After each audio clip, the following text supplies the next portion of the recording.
What's up, guys? Happy Tuesday. Welcome back to another episode of Eat, Train, Prosper. Today is an episode with Brian and myself, and we are going to cover the things that matter, the things that matter not quite as much, and then the things that may matter or probably matter. And this is going to be a bit broad across training and nutrition, of course, like all things ETP. But before we jump into this episode, Brian, can you kick us off with some updates, please? Yeah, we had a big weekend the last 5 days here. Paragon Director of Operations, Laura, has been in town. LCK living in San Diego now. From Thursday until today, we've just had big Paragon powwows and going over lots of business stuff. And so my first announcement here is about the new menu, which we actually just released to members on Friday in a private Zoom to our members. But we're changing our menu slightly, not significantly, but enough that I think it's worth mentioning. And so it's becoming much more streamlined. We're going to have a 4-day physique program for each type of equipment setting. So we're going to have a 4D physique for commercial gyms, a 4D physique for home gyms, and a 4D physique for dumbbell only. And then we're going to do the same thing with 3-day physique. So 3-day we'll have a commercial gym option, a home gym slash functional fitness gym option, and then a dumbbell only option. And then the other three programs, which are quickie, 45-minute physique, and our OG Paragon program, which we now call Strength Metcon, kind of got the CrossFit feels in it. Those aren't changing at all. So it's really just strategically aligning the different physique programs so that there is a 4-day version for wherever you are and a 3-day version for wherever you are. And we're going to have different bundles that you can purchase. So you'll either have like the commercial gym bundle, which is just physique. You'll have the home gym bundle, or you'll have the dumbbell only bundle. So 3 different options there.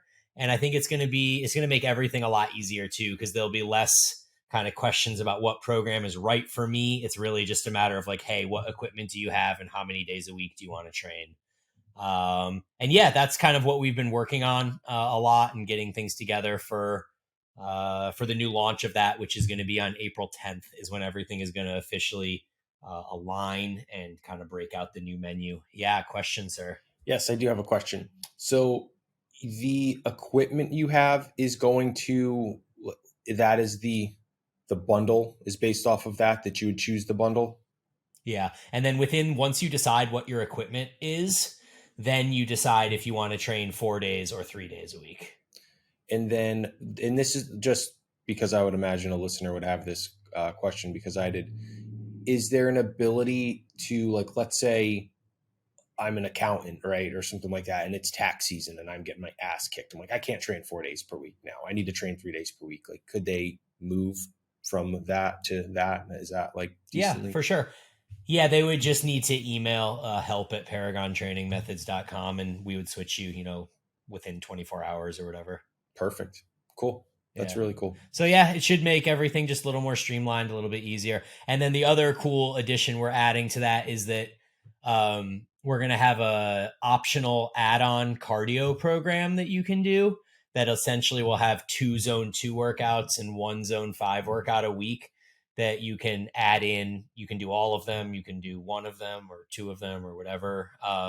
And that way I don't I'm programming cardio in right now because we're in a metabolic phase. But once we get to the new menu, we're just going to make cardio like an optional add-on, kind of like you would generally do it. Like most programs aren't going to have cardio programmed in. It's going to be kind of in like an at your leisure. How much do you need? How much do you want? How much can you fit into your schedule type thing?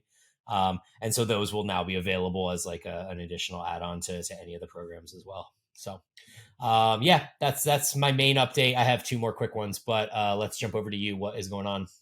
Yeah, first update from me is I do have some client roster availability for people who want to get ready for summer, if that is important to you, and have physique focused goals. And by physique focused, I mean training and nutrition there. One thing I think is always funny, Brian, is you and I are like the worst at promoting our other services on the podcast. I So know. I was like, the first thing I was like, I know because it's mid-March, right? People like to think like, okay, oh, May, it's summer's coming, I should get ready. Like, no, you want to be ready. Well, you want to be well along your way by the time May gets here. So wanted to get that out. Um, Yep.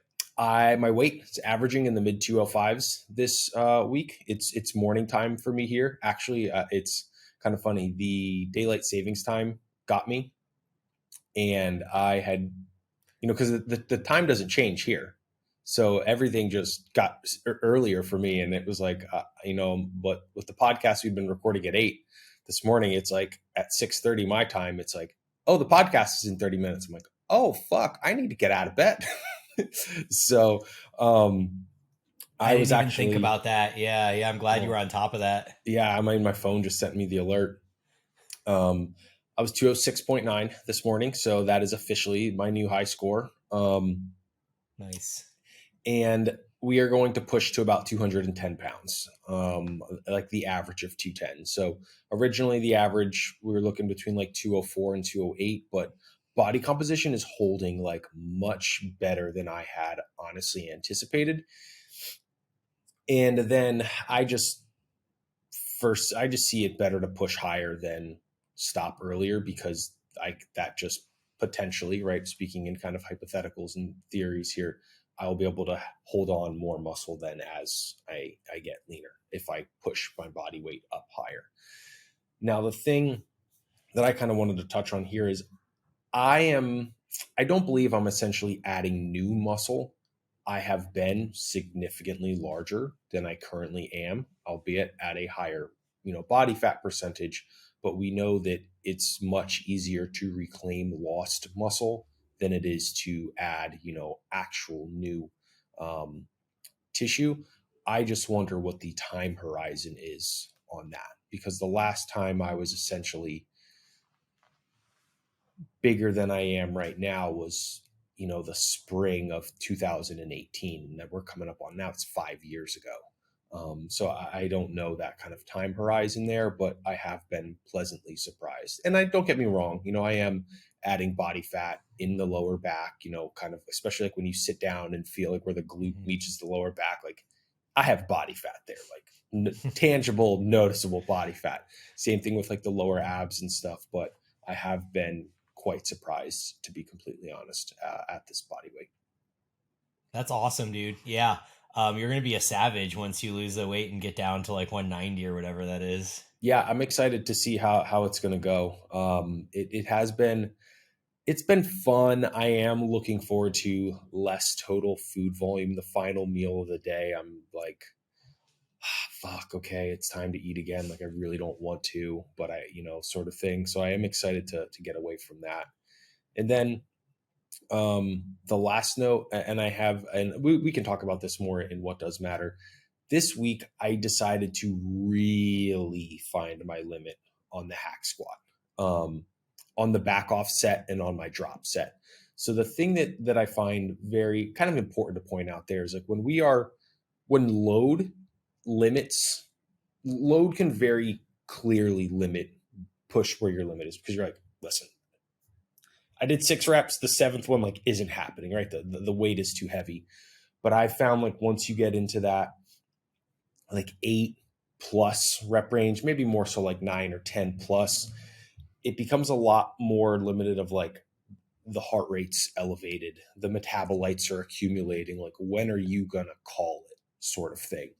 Um, so I was able to, I increased load 5% this week, and I was still able to top out on the first set. I was very, very excited for that. So I will increase again on the back off set. It was my first week at a 10% increase on the back off set. I was still able to max out the top rep there. Wow. That one I really had to push for, really, really. And then the unfortunate part is then I have a drop set after my back off set. So I like get off the hack squat, I unrack the weights, I just drop them right on the floor where I'm at. It's probably about 40 seconds or so before I'm back on it. And then it's a like, go until you can't sort of anymore. And in the prior weeks, I had been stopping around the like 6 rep mark where like my legs were burning, heart rate was really, really elevated. But this week I was like, I'm gonna push it until the wheels fall off, and see what that really is. It was 10 reps. So I got like an extra like Wow. 4 reps, and they were horrendous. Horrendous. Like the final rep, you like when your arms start like flapping and shit like that, like the things that don't make any Yeah. sense. My And elbows are doing this yeah, thing. the elbows are going like that. And the weight, like it stopped moving. And I was like, I'm gonna get fucking pinned on the hack squat. And fortunately I made it through, and I knew, like, I was like, that was it.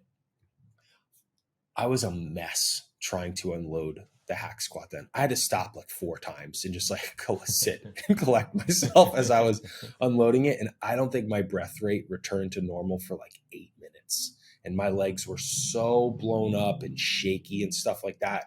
And that was literally 3 sets, a top set, Mhm. a back off. And I did take a full 5 minutes between the top set and the back off, and then my drop Nice. there. And I literally could have left the gym right then. Yeah. And it was probably another 10, 12 minutes before I was able to like start warming up on my second exercise, because I was like that done. Well, we're gonna get back to that in the things that matter, because I want to ask you specifically about how much that matters. Yeah. But yeah, that's cool. Finishing up my updates real quick. I essentially slacked on my cardio these last 5 days, 6 days, because we've had the girls in town and we've been doing a lot of Paragon stuff, and I'm trying to get ahead with programming before the road trip back and all that good stuff. So been slacking on my cardio. I always actually wondered, maybe I didn't wonder, I kind of knew the answer to this, but I knew there was going to be a point where I had to choose weights or cardio, and it hadn't, happened up until this point, but I knew it was inevitable at some point. And I kind of knew I was going to choose weights over cardio if given like, a 90-minute period to go do something physical. But it's nice to know that I still value my experience in the weight room and staying on my schedule and all that stuff more than I value getting out of breath and working on my zone too. So thought the listeners would appreciate that. It's still hypertrophy. It's still my baby. And then the last update is really just that I have 12 more days left in San Diego. Along with me not doing all my cardio the last few days, I've also been eating more food. So what I talked about on the last episode, how all of my objective metrics of health were improving, I'm now seeing them unimproving. What is it? Like a regression. Yeah. So my VO2 max has gone down 0.5 point in the last week. My resting heart rate has gone back up again from like, the low 40s back into like the mid to high 40s.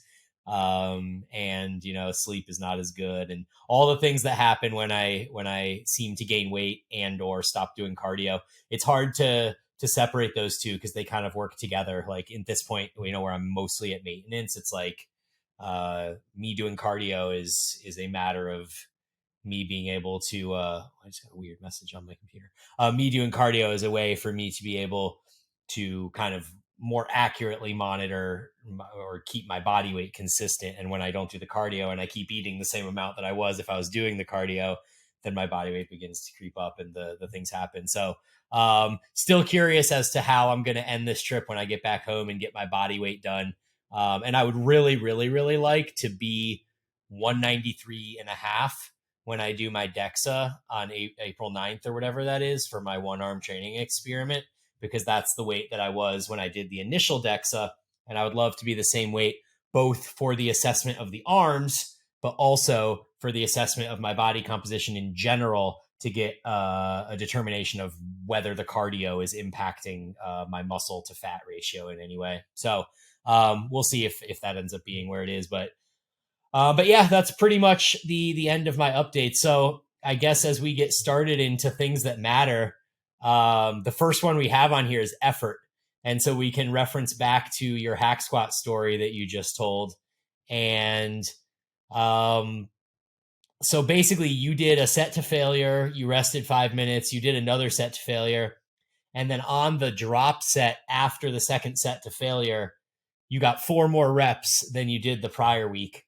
And so how much does that matter? Like how much benefit did those 4 reps give you that potentially uh to thwart off the negative impact of the recovery debt that you put yourself into as a result of that, not just in the 10 to 12 minutes that followed as you tried to like get your bearings straight and recover your breathing and all that stuff, or even the subsequent movements that followed that, which is another rabbit hole we can go down, but then potentially also in the recovery throughout the course of like, the next 3 to 7 days or whatever.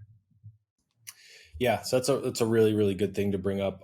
I think for things like that, if you're at maintenance, it's probably not the best idea. If you're in a deficit, it's probably objectively a poor idea.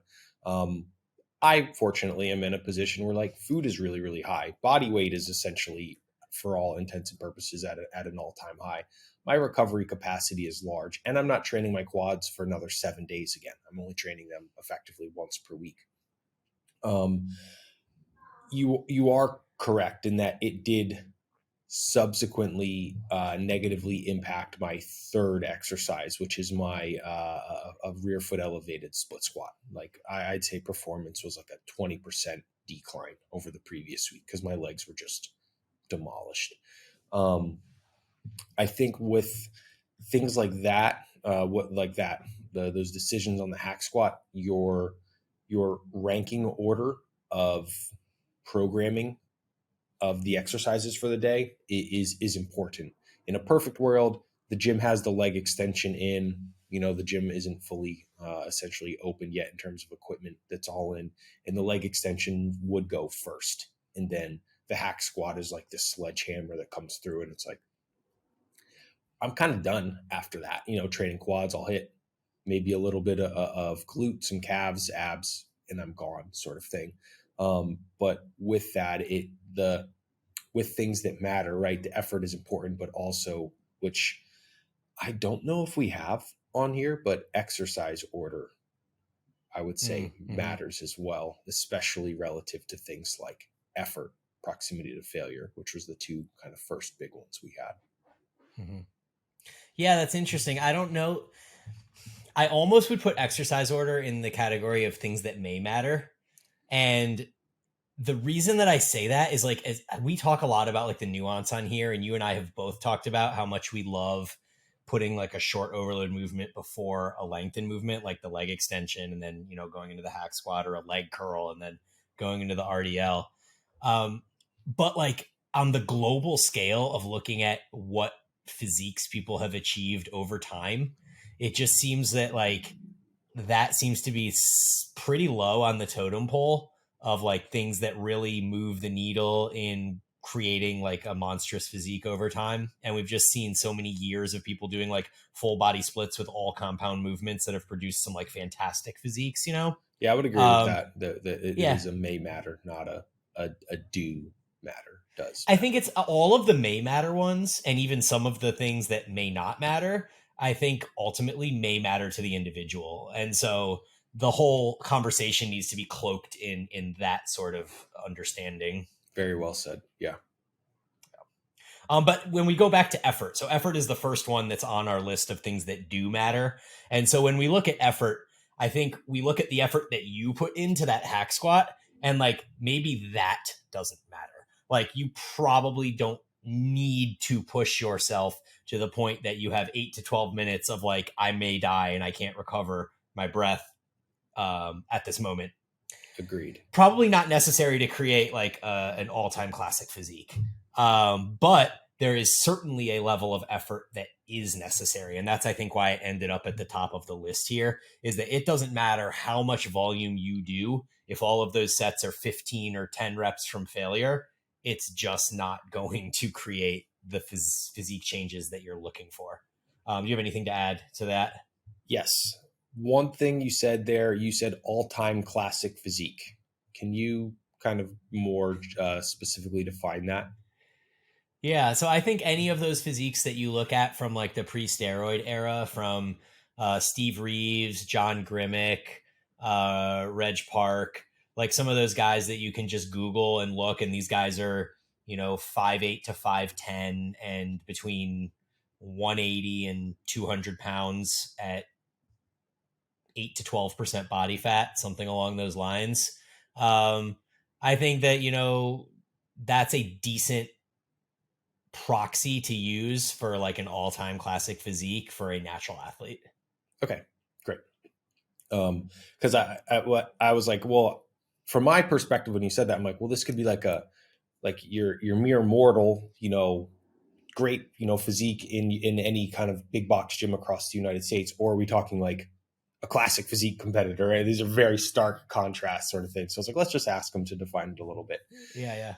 So yes, I mean, I would agree with that. It is, regardless of your training split, your volume, like effort in making sure that you are in that. Let's say that what I just described from the hack squat was a 101%, right? Uh, you do not need to be there. I confidently feel you need to be in the 95 plus in order to get to what Brian is defining as that like all-time classic physique. Do you need to be 95 plus to have hypertrophy? I don't think so, but I think especially when a lot of these studies and stuff are referenced, it is like hypertrophy is there hypertrophy? Yes, right. But it's like that might be 5% hypertrophy. But if you're after like 70% hypertrophy, your effort and things need to be greatly, in advance of what it takes for 5% hypertrophy. And I think the last thing that I have on this particular one is like, fortunately, like, fortunately, unfortunately, it doesn't really matter. I spent the last essentially 5-6 years lifting by myself, in the gym, headphones in. You just get to watch a lot. I'm not having conversations stuff at the gym. I would say on a massive level, 90+% of people in the gym are not at that. Effort is not high enough. If especially when you're working in with someone, which is rather common here, people are like supersetting like a chest press with like flies and stuff, and each set is like a 7 RIR, 8 RIR, and it's wantonly obvious that the effort is just significantly low. And I would say on average, the people's understanding of the importance of effort is grossly under what's the word I'm looking for, Brian? Underdiagnosed. Yeah, underdiagnosed or like underevaluated, whatever. They don't realize it, that they should just be working a lot harder, and then you don't need as much of the superfluous extras and stuff like that. Yeah. That actually makes me think about like the effort thing again, because like we think about effort kind of like our second check mark here, which is proximity to failure. But I think that effort could be perceived as just a feeling of like being smashed at the end of a session too. And so if you were to create a circuit of some sort where say you're going like squat to bent over row to dumbbell chest press or something like that, and you're just taking a rest and then repeating that triset, there might be a higher level or a higher perception of effort, because of the systemic fatigue that's present. But that doesn't mean that that's the sufficient type of effort that we're talking about to elicit the type of changes that we're trying to create. Very, very well said. Yeah. Effort in terms of like this exercise that I am doing right now, how hard am I trying on it? Yeah. That's a really, really good. And don't get me wrong, I am back in like the CrossFit days. I was the most guilty person of like, okay, I'm into pull-ups, but I just had to do like thrusters. I'm smoked, and I am half-assing these pull-ups like all the way to the fucking end. Like I am the most guilty person of that, 100%. So yeah, it's a really, really good way to put it. Effort of the exercise directly in front of you. How hard are you trying specifically for that? Yeah. Yeah. So I think that if we take that and then we move on to proximity to failure, that's really kind of wrapped into effort. But I think, if we were to throw out a number of what we would think would be sufficient effort, I think it would probably be like you have to train at least 3 reps from failure, and you're probably going to have to do a significant amount of more volume if you're going to train there, versus if you were to work harder on each individual set and then do less, you could kind of be at a similar place. Excuse me. Yeah, I would agree with that. And then the thing with proximity to failure, one, it's hard to gauge. It's harder to gauge for larger compound movements, and your subjective perception of the awfulness, for lack of a better term, of how it may feel will vary drastically between different body parts, right? Taking a bicep curl to a 3 RIR is like your heart rate is probably maybe slightly elevated above like a walking baseline. You know, taking a hack squat or an RDL to a 3 RIR, things that are either, actually loaded where you have to brace multiple compound, synergistic muscle groups sort of thing, drastically different. So understanding that your perceived feedback of how that 3 RIR feels will vary massively Yeah. between body parts. Yeah. And that maybe effort and proximity to failure may matter more as you get closer to your genetic peak. So, like you were saying, most people aren't working there, but they're still getting results. So maybe they're hitting this plateau at, say, 95% of their potential, and they don't work hard enough to potentially get over that plateau and keep progressing. So they get stuck at like 95% of their potential, which for somebody who has good genetics could be like an outstanding physique. But if you want to like get that last little bit, maybe you have to, work a little bit harder and have a little bit more effort in those sets. Yeah, the last thing I think I will add there before we move on is like, I wouldn't recommend leaving that stone unturned, because like Mm-hmm. you could find whole like kind of like, okay, whatever, a standard car, manual transmission has like 5 gears or 6 gears for the more kind of sports car sort of things. But like an 18-wheeler, they have what, like 16 gears, 18 gears or something like that. So like don't leave those stones unturned thinking you only have 4 gears when you may realistically have like 7 or 8 sort of thing. Yep, totally. And then the next one on here is kind of also related to the above two, and it's finding your balance of volume and effort, because kind of as I alluded to earlier, like you could opt to work less hard on each set and do more sets, and that is a fine recipe to get you, I would say, almost all of your gains. And we've seen that throughout time. Like we've seen tremendous physiques being built with sub failure training. They just do a lot of it. And then on the other side of the spectrum, you have the people that do very little training, but every set is like Aaron's description of his hack squat from earlier. And so there's certainly a whole ton of gray area in the middle. And I think that for you, as we did with our nihilism episode, like we went deep into the rabbit hole of research with our evidence-based nihilism episode, and basically determined that, for one person, they might respond better to high volume further from failure, but another person might respond better to lower volume closer to failure. And if you just choose one and do it, and you don't actually ever really learn and investigate where your optimal doses are, then at that point you're probably leaving gains on the table, and that does matter. Yeah, 100%. The difficult thing here is this is probably something that you are not going to be able to figure out in like an 8-week period or a 12-week Right. period, because hypertrophy outside of those first, that first year or so, it's quite slow. And what this may realistically be is like, okay, this last winter or gaining period, however you like to periodize, was my low volume, really high intensity, period. Mark things like your rate of progress, measurements, obviously take photos, those sorts of things.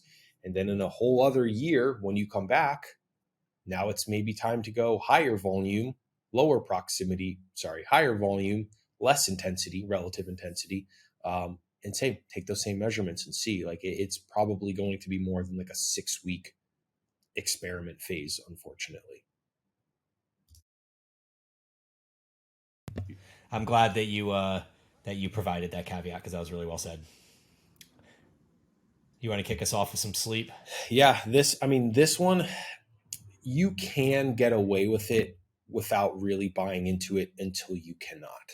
Um, Unfortunately, the research on this is quite clear, right? Lower consistent volumes of sleep produce more negative um, occurrences in your life, and that's elevated cortisol levels, decreased testosterone levels, rates of recovery, higher hunger. It really, really is across the board. And if you are really pushing your training, really hard or really high volumes, kind of those two different gas pedals we have, the better you sleep, right, the more recovery you are going to have. And then the more frequently you can train, the more intensely you can train, or the more volume you can handle at a given, life stress sort of marker and caloric levels. So it does actually quite matter.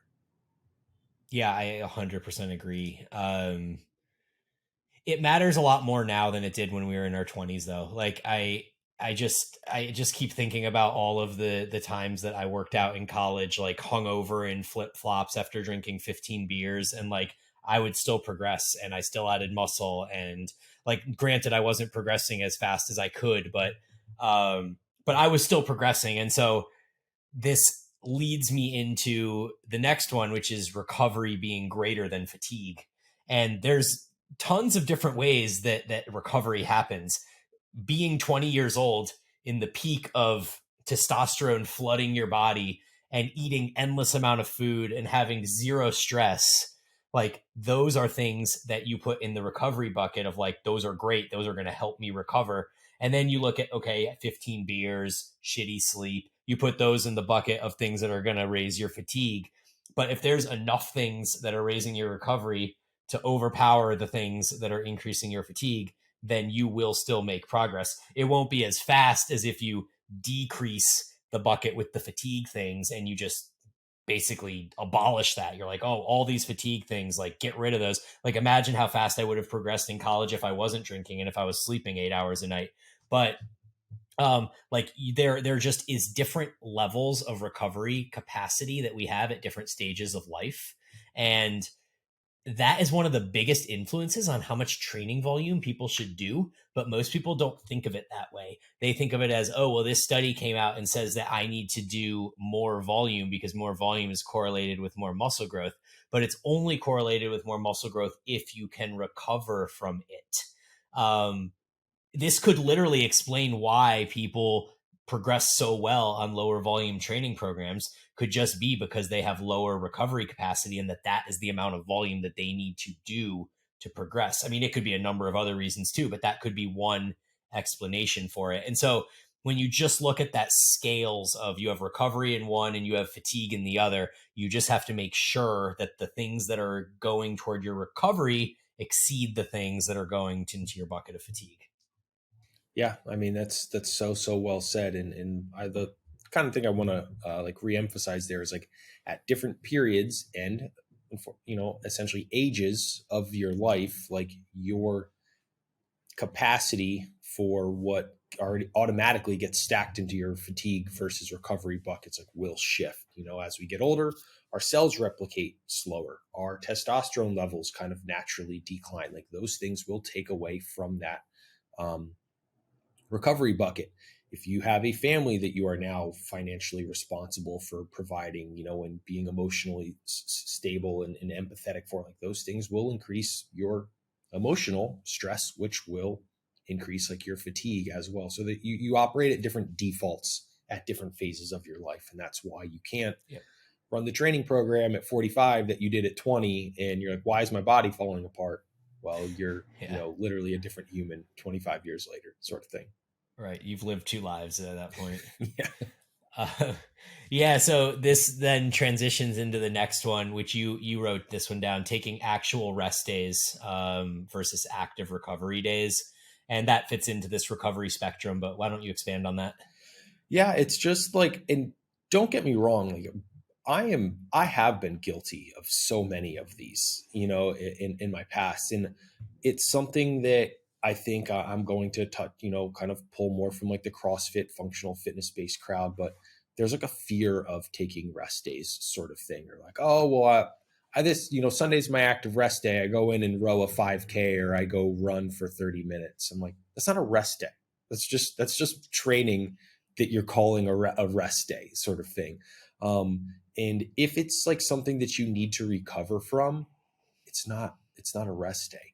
And now I'm all for like taking a walk, or maybe there's like a small hike or something like that. That's like a Cowles Mountain sort of thing. Like I wouldn't really call that a training day. Cowles Mountain is a mountain in San Diego that's very popular. It takes about 30 minutes to get to the top, right? You can do it Yeah. at a very leisurely pace with friends and stuff. I wouldn't really consider that like a training day, but don't be in there doing, rounds of like the rower and burpees and different things and calling it a rest day, because it's not. And that's just one that I have found, especially with like clients. I have a new client who's a great dude, but he trains 7 days a week, and he's like, Aaron, my testosterone's low. I'm like, yeah, no shit. This is what happens when you don't fucking take any rest days. Um, so I think it's really, really important to give yourself like a day away from training. And the one of the this is a slippery slope term, a kind of terminology that I am afraid of using, but I will, and then maybe I'll eat my words later. If you can train 7 days per week, you are probably not putting in enough effort, because you feel like you can train 7 days per Mhm. week. Like I actually look forward to my rest day, because one, I want to make sure when I get back to Monday, I am primed, ready to beat my previous week, but also like I'm beat up, right? I'm sore in a lot of places, and I think like, what could I train today? There'd be overlapping soreness. I wouldn't move the needle further. It would just be to um, not get over a fear of taking a rest day. And that doesn't actually move the needle forward. You're just buying into your previous biases and habits. Yeah. No, I agree. I actually I love my rest days, but I do like to move on my rest days. So it's not just like a sedentary day would be the way I wouldn't say that. It's a day where I'm still trying to get maybe even more steps, because I know I'm not lifting or doing any intense cardio. I may go out and like try to get 10 or 12,000 steps that day. Go on a couple like purposeful 20 or 30-minute walks, something along those lines. Do a mobility circuit, like do some stretching, sit in a squat chair, do some dynamic kind of like lunge and reach things, like stuff like that, just to keep blood flow. And I find that I feel much better that way. But also, it's for me, I think rest days are, man, it's like with everything with training, it seems like I've talked about this with deloads, but the psychological impact seems to be even more significant than the physical impact. So like I fully relate to what Aaron was saying, where like, I'm so sore, I don't even know what I would train today. But for me, in a lot of ways, it's really like my mind just needs a break, because lifting takes a certain type of acute mindset where you really have to like focus in and know that you're taking things to the house, you're going to failure. Um, and then cardio takes its own mental toll, where you know that you're going to have to like breathe hard and it's going to hurt. And like, even if you're doing zone 2, which isn't supposed to hurt per se, you have to get in the mindset of, okay, I'm just going to breathe hard for the next 45 minutes. And there's a lot of like mental preparation that goes into all of that. And so for my rest days, I'm honestly always most excited about just not having that like psychological toll of the exercise on me. And being able to go out and just hang out in zone 1 and go for walks is really nice. I would agree 100%. That psychological break is nice. And again, a lot of things I think we will relate back to that first thing we started off with, is effort. And that effort requires like this psychological buy-in, focus, commitment. And that does take a toll, right? It is nice to be like, I don't have this like, that impending anxiety of like the hack squats coming day, or honestly, mine is the worst on the air sprints day. That is, I would rather have another hack squat session than to have to do that fucking assault bike workout each week. But it is nice to not have that psychological Yep. stress that comes in. For sure. Yeah. So then the next one is kind of related to some of that, which is being cardiovascularly fit enough, in quotes, because there's certainly a point where being cardiovascularly fit does not accommodate your hypertrophy goals at all. But there's also a point where uh, if you're not cardiovascular fit, or say you're unfit, that it could actually take away from your hypertrophy goals. If you're, having to rest too long between sets, if your mitochondria don't function well enough that you're like inhibiting your recovery between sessions. There's just a number of downstream effects, and we did a whole cardio episode, so we don't need to dig into this too hard. Unless you have anything else to say, we can probably move on to the next one. No, just that I did stray too far from this for a while, and then I kind of realized the if you don't use it, you lose it, and I was like, oh, I've lost it, so maybe it should get it back. But I like you said, it's fit enough, right? Spiking the heart rate, Yeah. getting sweaty, but it is you don't need to take it to an extreme, or it probably will deter from your hypertrophy. So you wrote down movement patterns here. And so I was thinking in my brain a number of different ways we could take that as just a general statement. So why don't you start us off? Yeah, so kind of what I first wrote down was in the things that don't matter as much, and that's what we'll get to. I have like specific movements, uh, Right. but the specific, like, you do not need to hack squat to grow your quads. You probably are going to need a squatting pattern of sort, right? And that's just a compound movement where you are, either actually loading or loading the quads some way, with gravity being a provider of load per se, and things like that, like squat pattern, a potentially a lunge, a knee extension, knee flexion, vertical pull, horizontal pull, I always forget. There's like 7 or 9 basic like movement patterns, and it's like Mhm. focusing on making sure you have one of each of those is probably going to matter over a long enough time horizon to fully develop your physique. Yeah, I fully agree. That's how I would have taken that as well. And I think the primary six, and then I'm sure you can put in some of the others, but hip flexion, knee flexion, so squatting, hip hinging like deadlifts or RDLs, horizontal push, horizontal pull, vertical push, and then I think we're at a point where we could probably take vertical push out and put in like abduction movement, like a lateral raise of some sort. But yeah, I think in general those 6 movement patterns get you the majority of the way, and then there's some kind of other final touches you can add on. But yeah, we're fully in alignment on that one too. On to the next one. Again, it's an enough statement. So eat enough protein. There's a basically a point on the protein graph somewhere around 1.6 grams per kilo. So you could think maybe like 3/4 of your body weight in protein grams, where that's probably where you get the majority of the benefit of protein. Call it like 90 to 95% of the benefit of protein. And then if you go higher than that, there's marginal increases in muscle protein synthesis and or the construction of new muscle tissue. I don't know the best way to say that. But it's certainly marginal as you get higher up than that number. But you probably need to at least kind of meet that bottom number. Yeah, that this is one I wouldn't say I necessarily disagree with the research.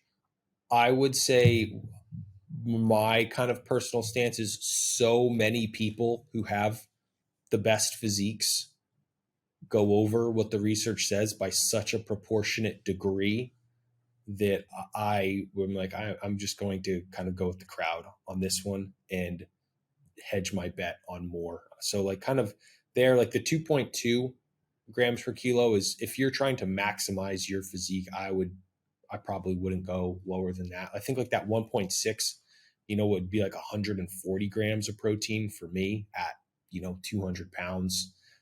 It becomes the opportunity cost of where else do those calories have to go somewhere. It's either carbs or fat. But it is obviously vitally important. You need that muscle protein synthesis signaling, and it is a very, very easy switch to really just cover your ass sort of thing there. Yeah. And it's more satiating. So you eat protein, you don't need to. Yeah. So, which is, I guess, another reason why maybe you could go a little lower when you're in a surplus, because you have all that extra food coming in that Yep. you have more protection, so to speak. And then you'd probably want to go a little higher in a deficit. Yep. Exactly. Next one is probably the most obvious of all, but consistency over time.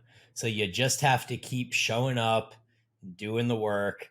And that's not to say that there isn't benefit in taking a week off here, a 2 week active recovery there. Like, I think you probably need to train pretty consistently 49 weeks a year, 48, 49 weeks a year. And if you do that over many, many years, I think that you'll be pretty happy with where you're at. Yeah, and with that, the amount of time that you will need to spend doing it to get to where you want to go, you have to find a way to enjoy it. Like it's. I don't think that I could consistently for a period of years of time do something that I didn't actually enjoy unless it was like, okay, I have a job that I need money sort of thing. But you have to find a way to enjoy it. And maybe, the traditional hypertrophy style training, like you don't enjoy. Like there's periods in my life where I completely moved away from that. Brian, I think as well. And I found things that, ignited that spark of enjoying like being in the gym and things like that. And I think over your training career, you will, fall in and out of things. Some of those which may be influenced by what we have in the things that may matter category, but finding a way to enjoy it is paramount to making it a long-term thing. Yeah. And then I just added this note as well into the consistency over time, that is falling in love with the process, which is pretty much what you were saying. It's, finding something about the day to day of showing up and doing the work that really provides you some sort of tangible reward that you kind of crave.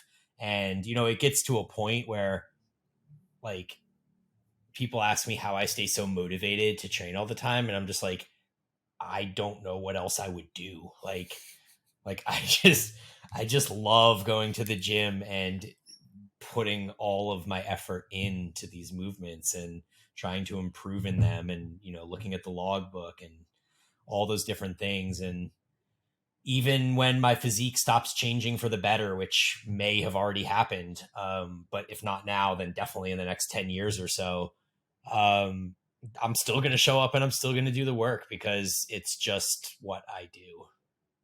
Yeah, agreed. Yeah. And then we have one more on the things that matter. And I think this is a good one because it's the most specific. Do you want to talk about this a little bit? Yeah. So what I have written down here is spending more time where movements are the most challenging. And that is typically in the lengthened position. So think about a squat, very bottom of a squat, where it feels the hardest and it is the most challenging. If we're talking about a flat dumbbell bench press, when the dumbbells are right outside your chest and your chest is getting that big stretch where it's technically not heaviest there based off your levers, but it is the lengthened position there. And we just have more, confirming research that spending more time in the lengthened position or doing more, allocating more volume to exercises that train that lengthened position is probably more hypertrophic. And that's essentially what we're looking for.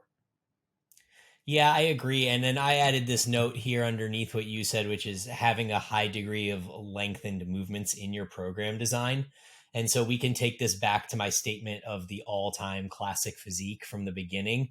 And you look at like what the training styles looked like back in the day before we had all of this science and all of this nuance in training. And the majority of the movements that people would perform back in, the 30s, 40s, 50s were barbell and dumbbell basic movements that tended to be hardest at the lengthened position. So we're talking about squats, we're talking about hip hinges, we're talking about chest presses, we're talking about shoulder presses, and we're talking about a number of other movements. They never really had the opportunity to have lengthened movements for their back. So we're talking about pull-ups and we're talking about bent over rows, both which tend to be more short overloaded, which just tends to be something that, now, as we know with science, we have ways to kind of bias some more of these lengthened positions and back movements. But that really is the only benefit of the current day as far as this whole spending more times where it's lengthened thing, because most of those movements from back in the day, they just were lengthened overloaded, so we didn't need to necessarily do as many of these kind of tactics to try and emphasize that position more. Yeah. Cool. Things that matter not as much. Yeah. You want to kick us off? Yeah. So I think we'll probably move through these a little bit faster as they're just not as like impactful per se. But I have the first one, specific volume landmarks, right? Like things are like guidelines. Don't let them necessarily become like laws, because there was assumptions under when the volume landmarks kind of came from. And the one that I have here is like, you need to do between 10 to 20 sets for every muscle group. And I would say just don't fall in love with specifics of those sorts of numbers and making sure that you're in between there. Yeah. Or like the problem of looking at general population averages and forgetting that you're an individual that may not fall on that curve that the general population does. So there's always like the general population, or the averages are going to be the 80%. So, most people, 80% of people will fall between that, but that's 20% of people that are not. So I think that you need to remember that that's, a pretty large percentage of people that either need more or need less than what that 80% middle is. Yeah. And then macronutrient percentages. This is one that I was going to put on there too, but you beat me to it. So yeah, why don't you talk about this real quick? Yeah. So I want to be very, very clear that I mean macronutrient percentages relative to each other. Like, in your diet, you need at least 30% of your diet to be fat, sort of thing. Those are pretty decent recommendations, but if you're like, let's say you're in a growth phase and you're eating 3,500 calories and you have 500 grams of carbs per day, you don't need whatever like 30% is of 3,400 calories to be your fat. Like your fat can be high enough to support things like hormone production and the different things like that, but you don't need it to be at a relative percentage. What's more important is like total caloric load in these sorts of things. So that's one that I'll get from clients and stuff. And they're like, well, is my testosterone going to tank because my fats aren't at like 30%? And I'm like, we're gaining weight. Your sex drive's fine. You're recovering really, really good. Like, do you think you need more fat? And they're like, no. And I'm like, okay. Yeah, I feel like this is like, it could be phrased as in the things that matter category. It's protein and calories. And then the fat and carb specific percentages, they matter. They just don't matter as much. And so that's why it ends up in this category. Yep. And then this feeds into the next one, which is related to nutrition as well. And it's how often you eat. And I put to an extent in parentheses, because there does seem to be research that you do want 3 protein boluses per day and maybe up to 6. There does seem to be some research, to my knowledge, that shows that more than 6 can, not allow the MPS refractory period to occur, which means essentially MPS signaling doesn't completely depreciate, and then you try to spike it again. But you can't do that until it's gone. So generally 6 meals a day would be the most that you can kind of space out where you can still get that refractory period. And then on the other side of the equation, we have like intermittent fasting, where people do 2 meals a day. And this one's a little more controversial, I think, because like the studies do show that you do want to spike MPS at least 3 times a day. But then you also see a lot of studies that compare intermittent fasting to like a full meal plan, and it'll be like no difference between the populations. And so I kind of think that this is one that may again come down to individual. It may come down to where you put your training. I remember that with one of the studies that it really mattered when you're eating 2 meals a day, it really mattered that your training was like between those 2 meals instead of on the outsides of them. So I think there's certainly some caveats there, but to an extent, you have some kind of freedom as far as how many meals a day you eat. Yeah. Yeah. Well, I would put this in the category of like, it doesn't matter until it does, right? If you want to do intermittent fasting and stuff, stretch that really until it carries you quite far, and then start to experiment outside of that, maybe with just protein, sparing, modified fasting outside those windows and those sorts of things. Yep. This next one was yours of the training specific movements. Yeah. So we kind of covered this, but like I literally for years and years and years, I'm talking well over a decade, was like, I need to barbell back squat. And that I was ready to die on that hill. And if I died on that hill, I would have been fucking wrong. So it just, things don't fall in love with like, ideologies around this is the movement that makes you a man, or these different things. And I think a lot of the messaging has fallen by the wayside. This is, I think we're showing our age a little bit there, but that held me back for years and years and years, and thinking that like, okay, if I can squat over 400 pounds, my legs will grow. And I'm not saying they didn't grow, but they have grown tremendously more by significantly reducing loads and not training that movement. Yeah, no, I agree. I mean, there's so many ways to roam, and like in the things that do matter, we had movement patterns. And so finding the squat pattern that works for you is much more important than saying you have to barbell squat. Yeah. But like you said, I think that that's kind of understood information that this generation maybe doesn't have to deal with the same type of critiques that we did in regards to that. Yeah, I hope so. Yeah. The next one is, I'll link into the one that follows it as well. So I wrote the split that you do doesn't matter that much. And then the next one after that was the frequency by which you train a muscle group also probably doesn't matter that much. And this is, just in the last few years, I think this information has really come to light in the research, in that if volume is equated for the most part, you could train a muscle once a week, you could train a muscle 3 or 4 times a week. And it really, in many ways, comes down to personal preference, your recovery curve, like how quickly your individual muscle recovers, what types of movements you're doing, like lengthened movements being more damaging. Obviously, if you're doing all lateral raises and leg extensions, you could probably do them every freaking day and you'd be fine. Yep. So there's a number of factors that play into that. But I still get the question, and I see it all the time on Instagram Q&As where people just want to know what people's splits are. And I remember when I was young, I wanted to know that shit too. I'm like, oh, that split sounds dope. Like, I definitely want to do that one, But like at the end of the day, it just doesn't matter. It's really funny. I put up an Instagram story Q&A, like ask me questions sort of thing yesterday. The very first question was like, what's your split? And I put out, I'm like, here it is. It's very, very fucking vanilla. I'm sorry, but there's nothing special to it. I'm running I'm essentially running a bro split right now, which we covered like two episodes ago. The one little caveat I will say here that may matter is if you are doing a much higher frequency sort of training, there does seem to be a basement for like stimulus in a session. So if you only go in and do like one set to like a 5 RIR, a 6 RIR, it may not be enough for like an inter session like stimulus to kind of get that benefit.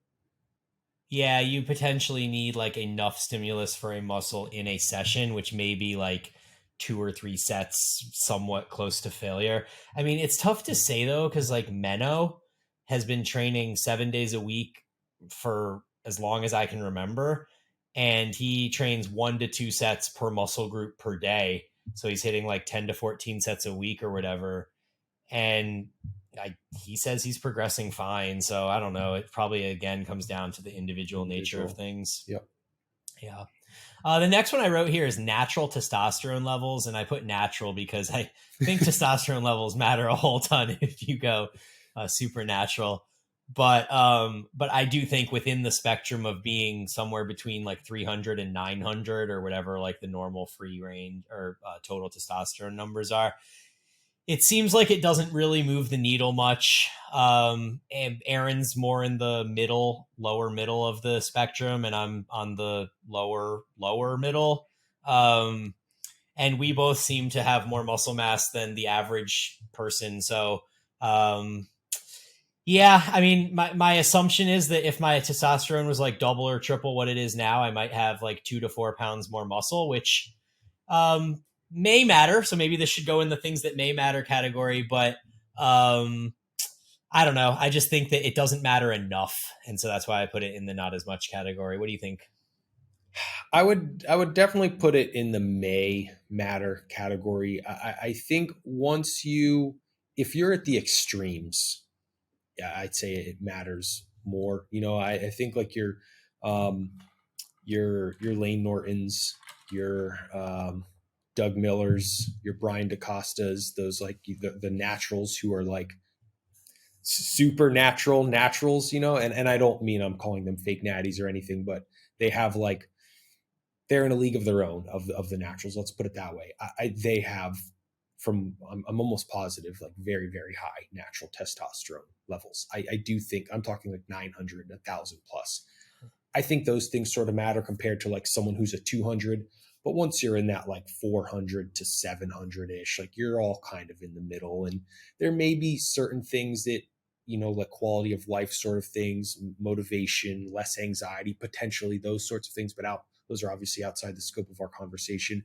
It's not, I don't personally believe it's completely cracked up to be of like, you should try this supplement and like, icing your balls to try and get you from, a 300 to like a 400. I don't know how much, if that investment of time in sitting with ice cubes on your nutsack is worth that sort of thing, or things like avoiding a sauna.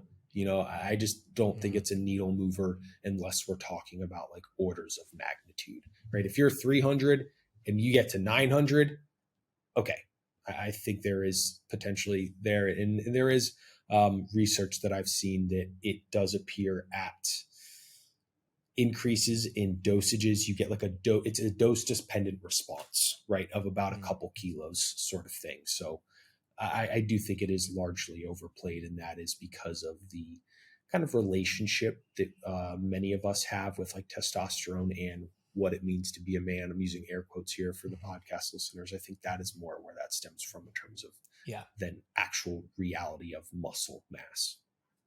Well said. Yeah. Next one is free weights versus machines, and we don't really need to harp on this. We kind of did with movement patterns already, but it just doesn't matter. Choose the movement that fits you and your mechanics and something you can do for a long time and work hard at. Final one here is ascending RPE/pyramid style versus warming up and doing straight sets or back off sets type approach. I don't think we need to expand too much on that, but people oftentimes, stress out about these sort of things like, should I be increasing RPE every set, or should I just warm up and then do my heaviest set? And it's like, what do you prefer? Like they both will get you where you want to be. You just still go back to effort. Like at the end of the day, you need to work hard on one or two of those sets, and how you get there is kind of up to you. Yeah, that's really, really well said. Cool. And then finishing up with things that may matter. I'm sure we're missing a ton, but these were the first ones that came up off the top of my head. So gym you train at / environment. What do you think about that? Personally, fucking huge. Absolutely huge. I think this matters when you are trying to push that last 5%, right? When you sort of thing, when you really, really want to be getting after it, or if you are in like a toxic environment. It's like, I could imagine for like a woman, who's maybe goes to a gym where there's just like a creepy dude culture, right? That would really fucking matter, because every day when you go to the gym, there's going to be like this uncomfortable part of it. I could imagine that would be huge. Yeah. I personally feel like if I'm at a gym and people are just like fucking around on their phones, sitting on a machine. Like I've been in gyms where people are like on the leg press, like doing the leg press and like texting at the same time. I'm like, Yeah. and if I'm like waiting to use that machine, my blood is boiling, Yeah. No, I agree. boiling. And for me, I would say like that is 100% of things that matter. I will pay double, triple, 4x membership to not have to be in an environment like that because it Yeah. would ruin me mentally. Yeah, it's interesting you put so much credence in that. I wonder, like, I put less in it maybe because I train at home. And so and now I'm training at a commercial gym, and it's a great environment for a gym. And yet I still find myself like being more motivated almost to like just train at home with the things that I know and not have to deal with the stuff around me, waiting for machines, cleaning machines, like taking weights on, taking weights off type thing. So yeah, I mean, I this leads into the next one, which is training partners, and like I remember the days training with partners, like the CrossFit days, and then before the CrossFit days when I would train with Anders and my college roommates and stuff like that. And those were great days, but I don't think that the quality of my training was any better. Like I think the quality of my training is actually probably better now, which it's hard to say how much of that is with age and experience. But I don't know if me personally that training partners will add a critical element for me. What do you think? Daily, probably not. Too many. It's too hard to manage other variables and stuff. But like if you have that person that like you meet up maybe once a week for legs or every other week or something like that, I would say those could be needle movers, especially the right type of person to push you, kind of like those gears, that gear analogy I used earlier, right? That especially if it's someone who's like close in your capability and strength and you guys want to be better than the other, right? That can really bring out, I think like that. I think this is one of the places where like kind of like the toxic masculinity can be actually be like positive and beneficial. Because like Brian, like let's say you and I get together to train, right? We're gonna push really really hard, right? Because it's just like fun to be with each other and lift together, and that's one of those things where I think it can be a net positive. I think it is overrated in terms of like a day in and day out sort of thing. You're muted. Yeah, I agree with that. Sorry, Bryson's crying in the background, so I'm trying to mute myself when I'm not talking. Let's get through these last ones real quick. Yeah. Music you listen to. You guys all know that I'm a big proponent of listening to more calm music when I'm working out and staying a little more parasympathetic. So I find music not to be like a huge contributor, but then I also understand the value of it for like when you're in a max week and you're trying to like push the limit, that if you have that song that just hits just right, it can help you like exceed your own expectations. So maybe it's the idea of even periodizing music that may matter. Like in the earlier weeks, listening to softer stuff. And then when you're in your heaviest, hardest weeks, you can really amp up and do the one that gets you going. Yep, I would agree with that. It is a use it as a tool, but don't let it become a crutch because then it doesn't work anymore. If you're always Yeah. like if you're just training like arms and you have like your heavy, swing for the fences playlist, it's not going to hit as hard when you need it when it's, heavy, pull day or back day or something like that. Yep. So, yeah, I would Yep. agree with that. Exactly. Having accountability is the next one. And I put that on there because I actually think this one helps me a lot. And I don't know how many other people it helps or how many people even institute accountability. And I think that accountability could be individual, like it could be accountability to yourself or it could be accountability to others. But for me, I've always really gotten a lot from the process of sharing my journey on Instagram and having the conversations with people in my DMs. That keeps me motivated. Like I love that there's people that are interested in what I'm doing and engaged in it.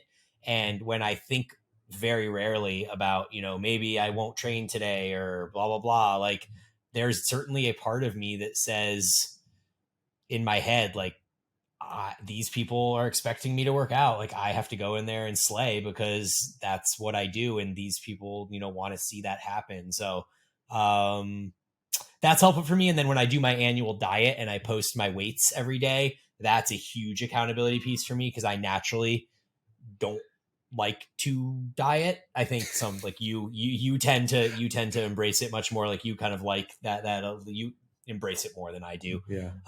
But for me to have that accountability of knowing I have to post my weight on the Instagram every morning and have a conversation about it, it's motivating for me. I agree. I think, man, I would even put this, I think, in things that do matter, the Yeah. accountability. Like being accountable to yourself is probably one of the, in doing it honestly and without fail, is probably one of the hardest things in this world to do. And maybe from my standpoint. But like I've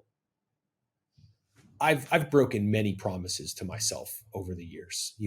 I've never broken a single one to anyone else. And I've told myself that I was going to do things and that I don't do, but the second there's someone else in that accountability, like what it brings out of me is twofold, threefold of what I will, to bring out of myself, sort of thing.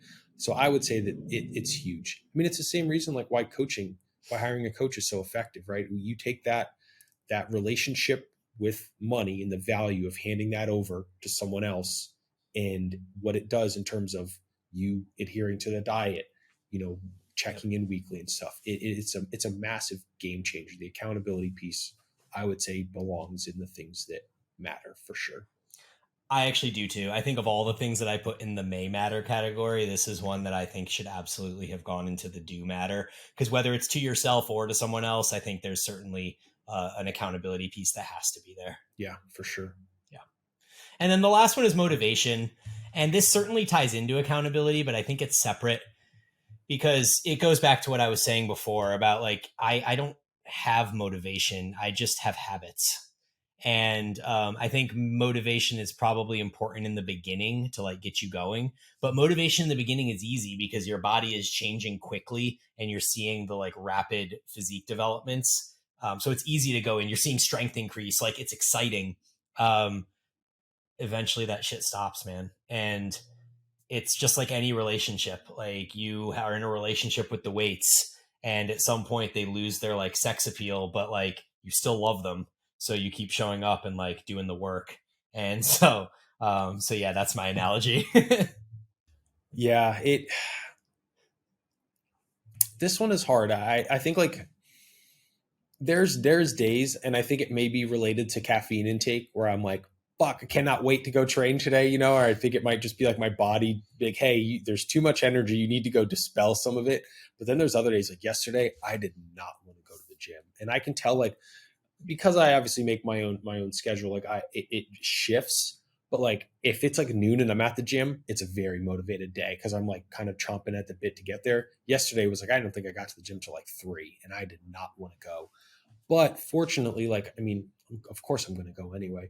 But I know that, like, once I get there, once I get my blood flow moving, and once I get into maybe like that first working set, it's like the default Aaron brain in the gym just takes over. And I completely forget that there was not any motivation at all. And it's just like, I'm ready to go. And it's just like Brian said, you have the habits, and you just show up regardless of if you're motivated or not, and you will quickly find that like you don't need the motivation to get through those sessions, and to get through really, really good sessions.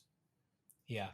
No, that's really well said. And I completely agree with what you said about like when you go, because I'm actually at a point where if I don't train by 11 or 12 at the latest, I'm just not going to train that day. Like I'd rather push it to the next day because I know that it's going to be a mental struggle for me to get going. And eventually I will reach that point that you said where you're in the session and it's like awesome and you did it, but it takes more like psychological arousal for me to do that later in the day. And then that psychological arousal that I don't have for later in the week.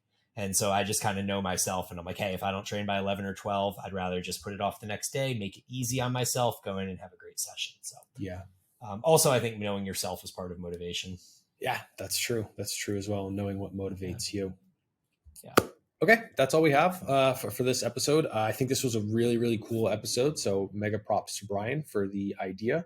If you guys like it, ping us, let us know any things that you thought were either helpful or maybe would like a little bit more information on, and maybe we'll spin off to an solo episode on those. As always, guys, thank you for listening. Brian and I will talk to you next week.